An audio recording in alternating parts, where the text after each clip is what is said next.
Salut Romain. Ah, qu'est-ce que tu manges? Un petit cocktail qu'un pote m'a conseillé pour être en forme. Ah, et y a quoi dedans? Un mélange de jus de fruits, de plantes, d'épices et d'antibiotiques. Des antibiotiques? Oui, bah je tousse un peu, il en avait en rab. Attends, c'est pas vrai, tu le fais exprès pour être dans l'intro, c'est ça? Ok.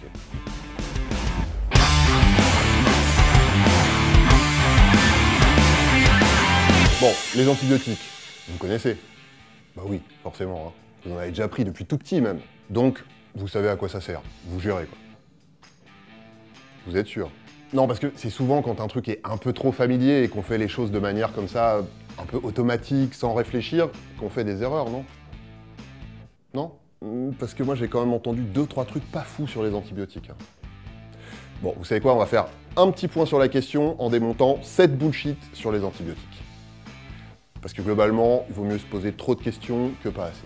Moi, quand j'ai la crève, il n'y a que les antibiotiques qui marchent. Bon, alors, déjà, le concept de crève, ça recouvre tout un tas de réalités super différentes avec des signes vaguement communs. Genre le nez qui coule, la toux, mal à la gorge, la fatigue, des douleurs, parfois de la fièvre, etc. Mais en vrai, ça peut être un rhume, ça peut être la grippe, et ça se soigne pas pareil. Par contre, ce qui est sûr, c'est que ça se soigne pas avec des antibiotiques.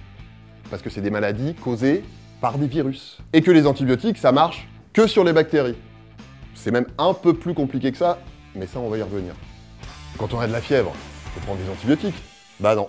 A priori, l'erreur vient du fait que pour les gens, fièvre égale infection et antibiotique égale médicament pour soigner les infections. Sauf que, les virus, ça entraîne aussi de la fièvre, puis de la grippe par exemple, et 2, les antibiotiques, ça ne soigne que les infections causées par des bactéries, je l'ai déjà dit.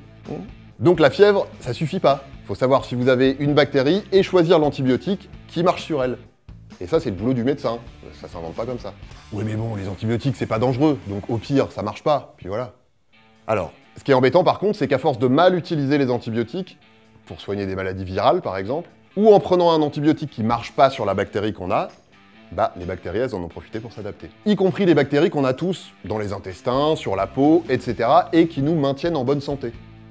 Sauf si elles se retrouvent à un endroit où elles devraient pas. Certaines bactéries ont développé des résistances aux antibiotiques, et ça pose des vrais problèmes. Mais ça, on en a déjà parlé dans une vidéo, je vous remets le lien dans la description pour vous rafraîchir la mémoire. La dernière fois que j'ai eu une angine, mon médecin m'a prescrit des antibiotiques, et il m'en reste. Donc je les garde pour ma prochaine angine.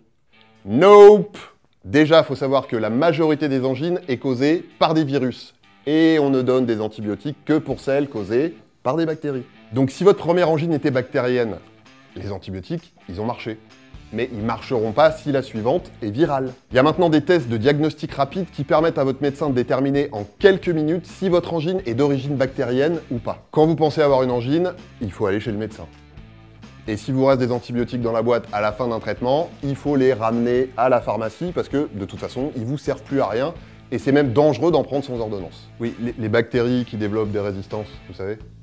Vous n'avez pas déjà oublié. J'étais malade, mais tous mes signes ont disparu. Donc je peux arrêter les antibiotiques avant la fin. Faites pas ça. Les antibiotiques, ça tue les bactéries et il faut un certain temps pour toutes les tuer. Alors, au bout de quelques jours, il peut en rester tellement peu que vous avez l'impression d'être guéri, mais il en reste. Et si vous arrêtez le traitement avant la fin, ça peut leur permettre de développer des résistances au contact d'autres bactéries. On en a aussi parlé dans la vidéo précédente. Donc prenez bien la dose prescrite par le médecin, le nombre de jours prévus pour toutes les éliminer. 3 fois par jour pendant une semaine, par exemple, ça veut dire 3 fois par jour pendant une semaine. Pas 2 fois par jour pendant 10 jours, ou un comprimé le matin et 2 le soir. On fait pas ça popote. Si mon corps a développé des résistances aux antibiotiques, ça sert à rien que j'en prenne. Oula, attention, c'est pas votre corps qui a développé des résistances aux antibiotiques, c'est certaines bactéries qui sont devenues résistantes, mais pas toutes. Donc, quand une bactérie vous rend malade, faut prendre le bon antibiotique, celui qui la tue, pour plus être malade. Faut se soigner, évidemment, mais pas tout seul dans son coin. Faut juste pas le faire n'importe comment et consulter son médecin. De toute façon, les bactéries résistantes, il y en a qu'à l'hôpital. Donc si je suis pas hospitalisé, ça me concerne pas. Et non. C'est vrai qu'on entend le plus souvent parler de bactéries résistantes à l'hôpital. D'abord parce qu'il y a beaucoup de malades, donc beaucoup de bactéries, et plus de chances qu'elles se promènent de patient en patient. Et parce qu'on y utilise beaucoup les antibiotiques. Mais des bactéries résistantes, il y en a aussi à l'extérieur, comme les Escherichia coli par exemple. C'est une bactérie qu'on a tous dans le tube digestif, une de celles dont on parlait tout à l'heure, qu'on a à l'état normal dans l'intestin. Eh ben, elle peut présenter des résistances et causer notamment des infections urinaires si elle migre et qu'elle se retrouve là où elle devrait pas. Et surtout, des bactéries, il y en a partout, tout le temps. Et l'idée, c'est de ne pas les exposer inutilement aux antibiotiques pour éviter qu'elles deviennent résistantes, justement. Vous voyez, non, ça ne concerne pas que les hôpitaux, ça concerne tout le monde. Les hôpitaux et les médecins, ils font ce qu'il faut pour lutter contre l'antibiorésistance, mais on a tous notre rôle à jouer. Donc, si on veut faire un petit bilan, 1. Quand vous êtes malade, allez chez le médecin. Oui, je sais, ça va sans dire, mais ça va toujours mieux en le disant. 2.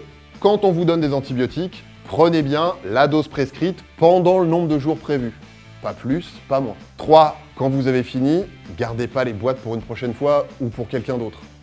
S'il vous reste des antibiotiques, ramenez-les à la pharmacie. Voilà, DTC, c'est fini pour aujourd'hui. Si vous avez des questions sur les antibiotiques ou sur un autre sujet, vous savez où me trouver. On se retrouve très vite pour de nouvelles vidéos. D'ici là, prenez soin de vous et prenez soin des autres. Mettez-vous bien et surtout, portez-vous bien.